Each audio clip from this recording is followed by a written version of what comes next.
toasters are silent. Our toasters are silent. Are they saying something?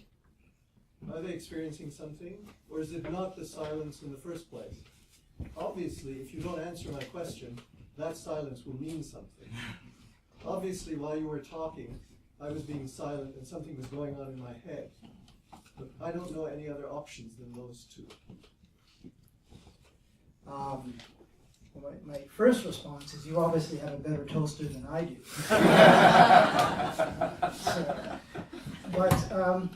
I'm not sure that there are no other options between a kind of lack of noise and noise. So I think one thing when Heidegger talks about the discursive structure of human existence, he really does mean much more than speaking and noise making, whether it's idle chatter or authentic speaking. So, for example, bodily comportment is an important aspect of human discourse. So it's speaking, it's discursive. So I think one has to immediately broaden the conception of discourse, at least of human discourse. Do toasters speak? Do things speak? I think for Heidegger, things belong to a world. And so in a way, they're part of the discursive structure of human existence. So Heidegger is very much opposed also to a kind of mind-nature duality, at least some sort of presupposition that we accept easily in the world. Things are meaningful to us or not meaningful to us. And that belongs to the discursive structure of our existence, and our existence is intersubjective. So toasters do speak to us. They speak to us of toast. They speak to us of, St. Pieter bagels. They speak to us. You see what I had for dinner last night. They call out for something, and that's because they belong to our world. Right? So when Heidegger talks about the structure of discourse, it does involve things. Things are already at work in our discursive, intersubjective world. I think that's his sort of response to that. Right here. Talking of human discourses, not kitchen appliances, how do you put the authentic silence in the context of a deaf mute? Yeah, I don't. It's a very interesting question. I mean, these relate too. I mean, these are looking for these limit cases is really quite interesting to think about. I mean, of course, they speak. They speak, and what authentic silence might be for them. At least what authentic speaking might be for them would take on a particular form. I mean, so yeah, there's something very interesting in your question. So what Heidegger says is, silence is an authentic form of discourse. He doesn't say it's the only authentic form of discourse. He's trying to bring out something, I think, about the discursive structure of human existence, and that includes this element of silence. But it's not, again, just be quiet. And it's not just being unable to say something or something of this nature. But how to work that out in a kind of concrete, this is where Maybe replace silence with communication. Yeah, something like that. Heidegger tends to use communication for mere communication, but again, finding some sort of term that doesn't have that first understanding attached to it that I mentioned. That is that ontic understanding that silence is just lack of words, which Heidegger says it's not. But maybe already our terminology of silence just doesn't quite fit. So this is where I think you have to stretch Heidegger and not just stay within his own vocabulary. Thanks, Beth. So I've got two questions that, after having heard your talks, I think are really interrelated, and I'll field them to both of you, both speakers. So in what way does culture influence the meanings connected to silence, or how we interpret silence, and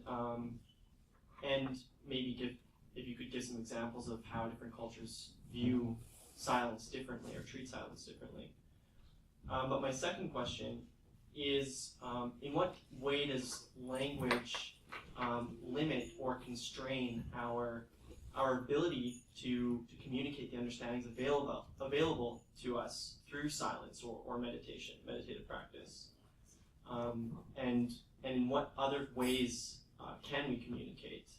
And maybe an example is through our silence or our chosen silence.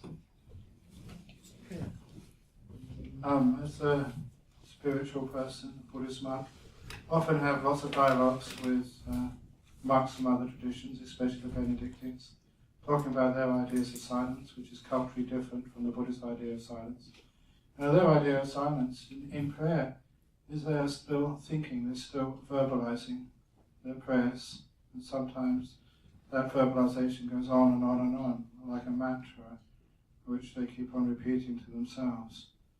The Buddhist idea of silence is so strong, it's not just speaking, but even all verbalizations, all thoughts, all commands, absolutely cease. So you're sitting there and there's not a thought going on in the mind.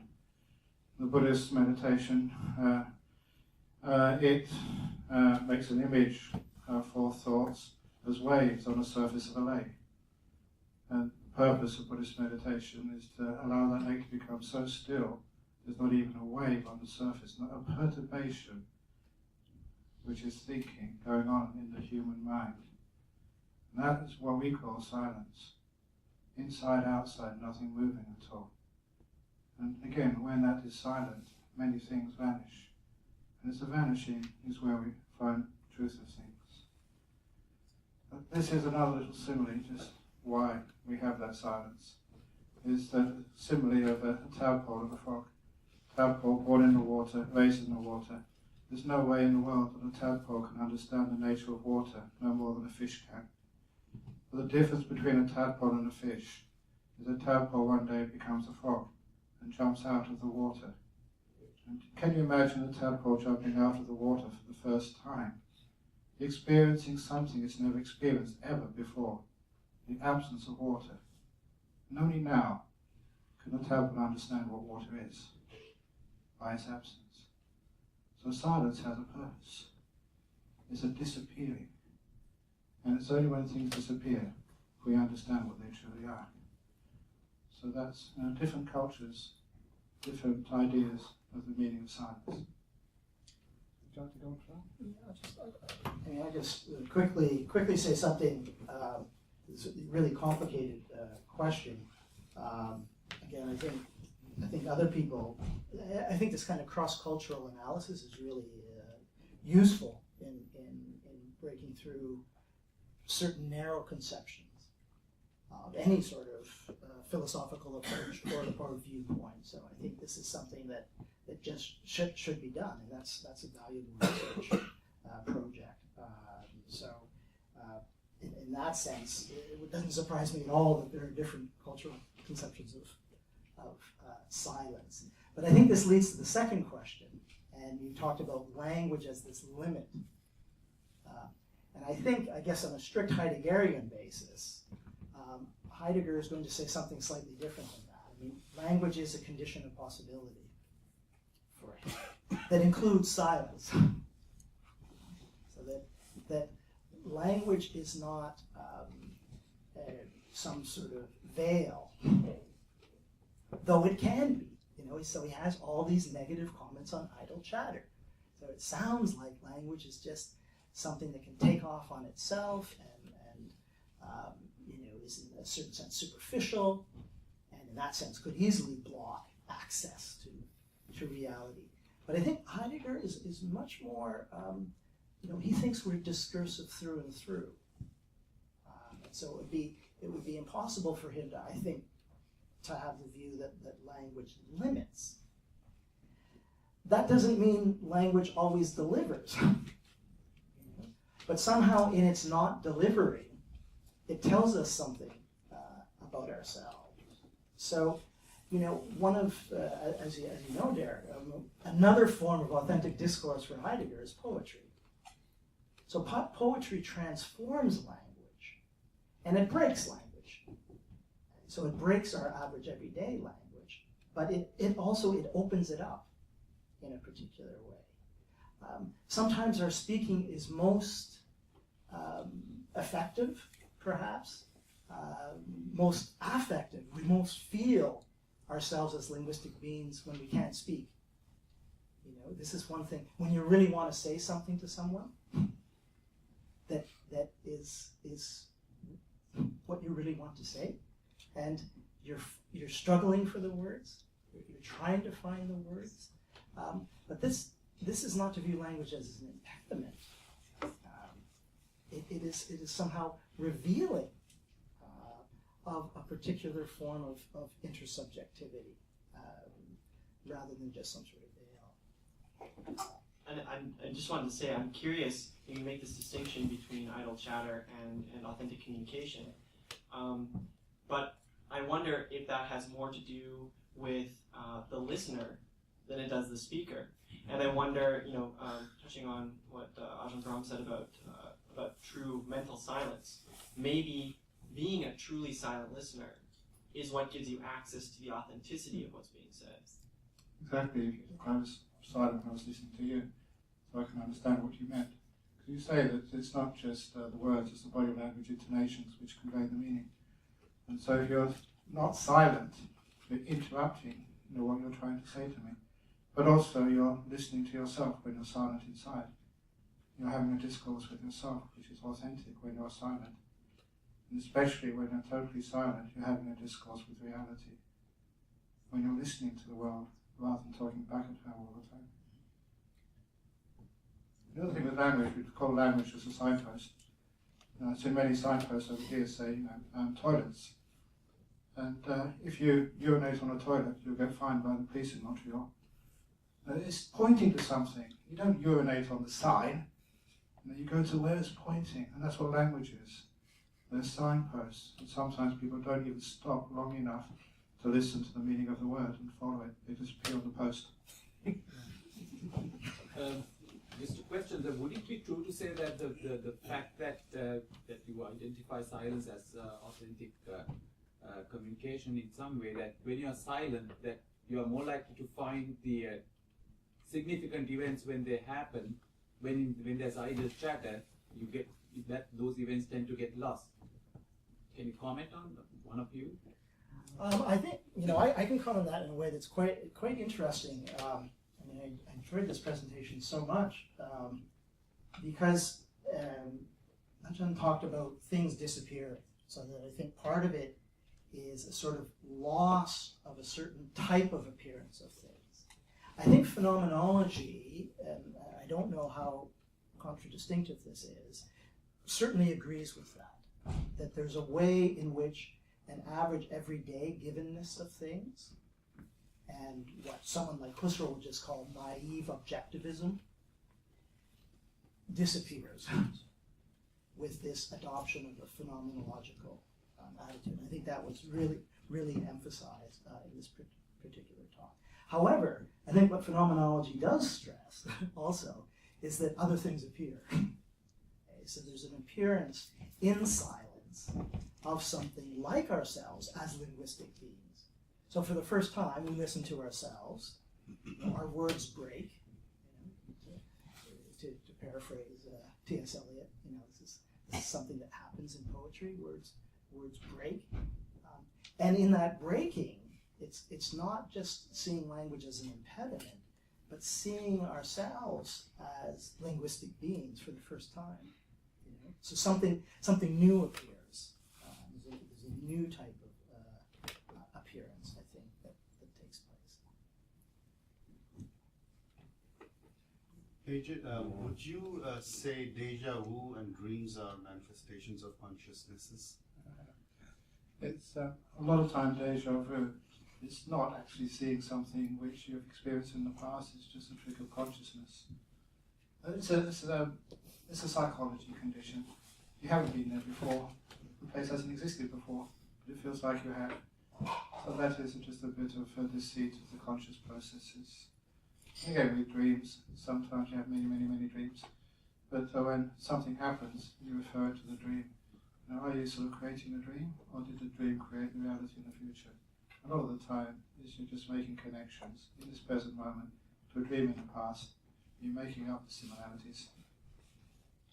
Does that make sense? There was someone just waiting there at the back for a little while.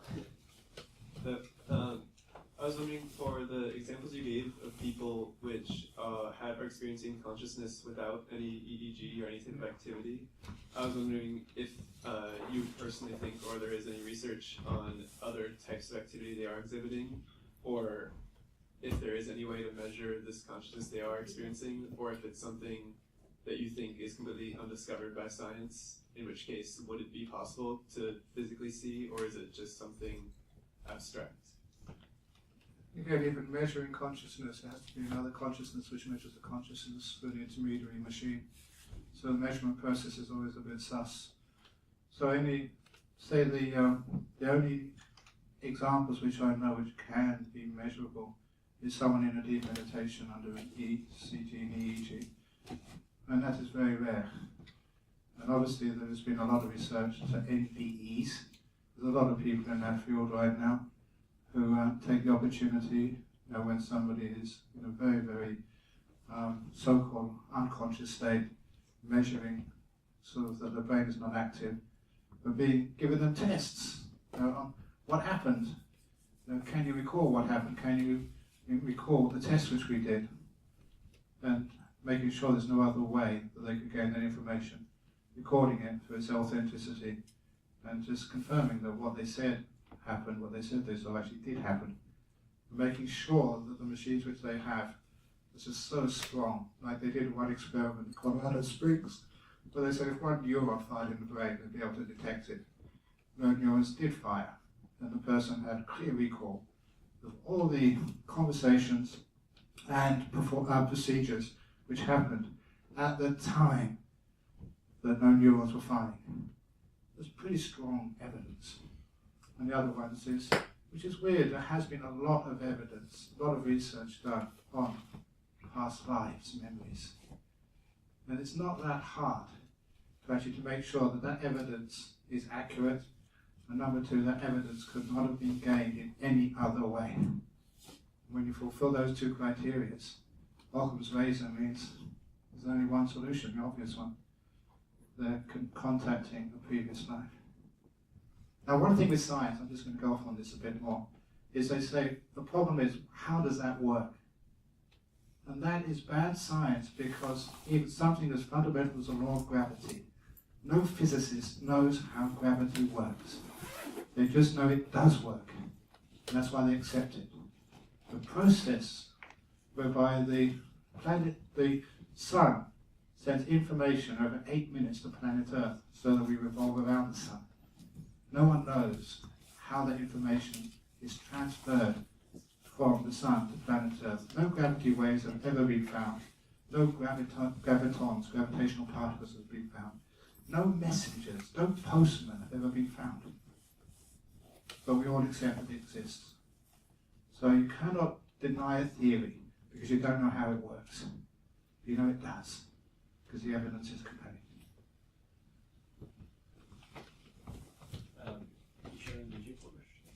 Yeah, so just one question about this, like the mind is separable from the body. It seems to kind of be reminiscent of dualistic notions and kind of disembodied notions. And I find it kind of conflictual with the Buddhist notion of nama-rupa, or name and form. Could you try to reconcile these for me? Okay, this is Buddhist stuff, so if you don't know Buddhist stuff, you could So just go have it a doesn't coffee. have to be Buddhist stuff. In cognitive science stuff, it's like body and emergent, like the emergence of mind, and how like the body and the mind are kind of intricately linked, but aren't actually dissociable elements. They aren't dual elements. You've got 6 consciousnesses. You can't have a conscious experience without something to be conscious of. Sure. So basically, nama-rupa is the objects of consciousness. The 6 vijnana, the 6 types of consciousness, is just the screen on which that object is played out, if you like. So they are linked together. but you can have just pure mind objects, pure mind consciousness, without the need for a body, without the need for things outside. Okay. I just like, it seems difficult for me to understand because this is happening in a body, and then like the person wakes up and then there's still a body, and like this, like the EEG evidence and stuff, that's very cool, but I don't really like, I haven't seen, first of all, it published in a peer-reviewed journal, and then the second thing is EEG captures electrical brain activity at the cortex, which is cool, but it's not the whole brain, you know, and like we still see that there are life-sustaining functions going on, and so. But then you get to the cases in the NDEs, where they have had whole sort of CT. Well, yes, I've read all of Pimlan Molden's work, which is really cool, and he's got like, but he assumes EEG from ventricular fibrillation because you assume that if there's no blood flowing to the brain, then you assume that the brain's not active. That's all very cool, but like the idea is still that when the brain comes back online, because it does, because these patients are reporting these things to people through words, there's still space and there's still time, even though it's a prospective study. Even Pim and Lommel can't rule out these alternative explanations, which are more easily reconciled within, you know, dominant paradigms and frameworks. Yes, it's trouble dominant paradigms. They try to interpret these things, and they stretch the truth beyond reasonable limits. So there have been many sort of experiments which were done. You know, one which I remember was just done on BBC. Okay, just videos.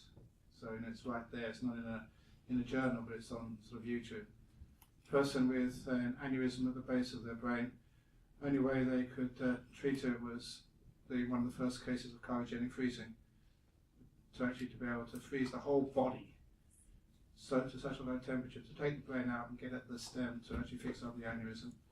It was done in Colorado Springs, and the anaesthetist was one of the friends of Pim van Lommel and Peter Fenwick and all the other sort of researchers. So this is a great opportunity. So he had all his gizmos on there, and he was the one who said, you know, if there was a neuron fired, this was not just an EEG, this was heaps of gizmos on there, looking at this time, saying, I'm looking for this thing, to see if there is, and there was not.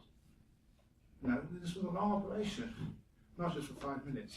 And during this time, you know, the patient, you know, perceived being out of their body, being able to see and hear.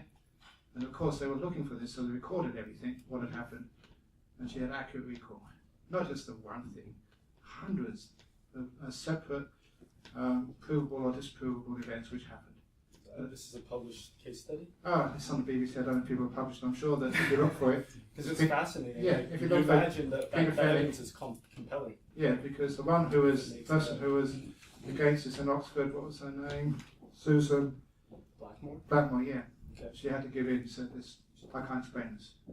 Susan Blackmore just gave in on that one. Yeah. So check it out. It's cool. I think we had 2 more questions here. You're all right? Okay. I've got one that is somewhat tangential to Ishan's question. So you presented some evidence that shows that there is that consciousness is not necessarily an emergent property of brain activity. How might you reconcile the great body of evidence, or respond to all the evidence that shows that individuals will incur specific cognitive deficits when they incur specific brain lesions? For example, someone might incur a deficit known as prosopagnosia, which is the inability to recognize faces, if they have damage to a specific region of the brain called the fusiform gyrus. It's pretty replicable, across people. So it seems to provide some strong evidence that there is a strong link between brain and cognition. But that's a temporary sort of amnesia, if you like to use that word, because there's been many evidences of when people are about to die. And this has been for a long time. You can remember reading Tolstoy's describing a case of this, where people have not been able to recognize people, you know, for years sometimes. And when they die, they suddenly sort of come away. They can actually see and hear people, they recognize people. This is actually the theory of Buddhism, is that basically the mind gets subsumed by the brain for a long time. You can actually access the brain while you're alive. So you can bypass the brain while you're alive through meditation, also through hypnosis. I remember one case of a person who had amnesia, could not remember anything, they didn't know why. And under hypnosis, he recalled hitting his head on a shutter. And from that moment on, he could remember his wife, could remember anything before that period. On hypnosis, he had perfect recall. Other times, he had no recall at all. Hypnosis is one way of actually accessing the mind outside of the brain. Meditation is another way. And of course, when the brain dies at death, there's another case where the brain stops functioning and the mind can take over.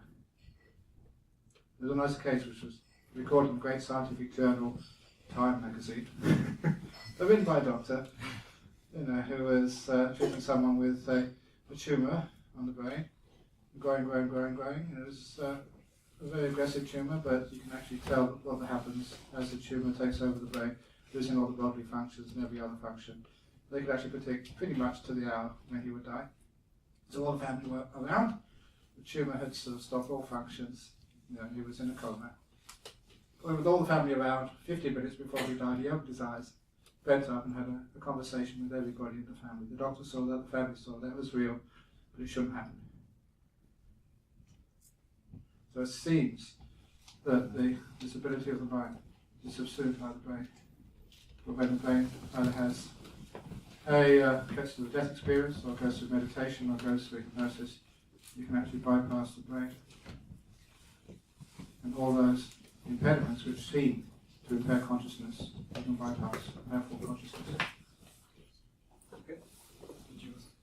Yeah, I just because I just maybe just to put it on the table. I mean, I was really struck in the talk. It was quite fascinating by this severe anti-reductionism that you were putting forward. I mean, because I teach phenomenology at the university. I'm the iconoclast, but you're more iconoclastic than Heidegger is. Because Heidegger is actually kind of agnostic on this question. So phenomenology is very much opposed to a type of scientism, but not in the sense that it ends up making ontological claims about a distinction between consciousness and brain.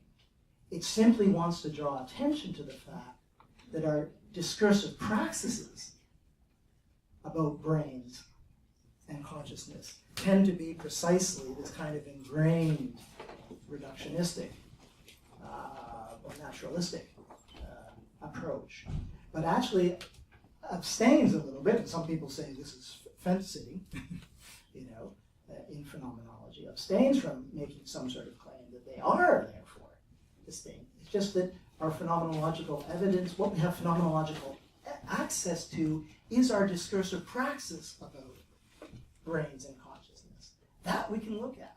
And that's a linguistic practice. And that's the sort of thing that we sort of aim to phenomenologically uncover. So as a way of trying to bridge, very, very strong anti-reductionism, which a phenomenologist has a lot of empathy towards, but at the same time doesn't go quite that far, perhaps one could say in a particular way. So I think this reductionism, anti-reductionism, what's the status of the claim that you're making is the question. And even that question is a discursive praxis that we learn and that we have. Just maybe the final question at the back there. Yeah. How do you differentiate or distinguish the difference between Buddhist meditation and other types of meditation? Because meditation is used nowadays, by many people, and it looks like it's the most corrupted word in the intellectual parlance. Please. I've been telling people that, say, if Microsoft had an operating system which was essential to its hardware and Samsung stole it, they would sue Samsung for intellectual property theft. And if we had a Buddhist organization, we would be suing psychotherapists for intellectual property theft of mindfulness and many other parts of Buddhism. So you're joking. But the Germans will countersue.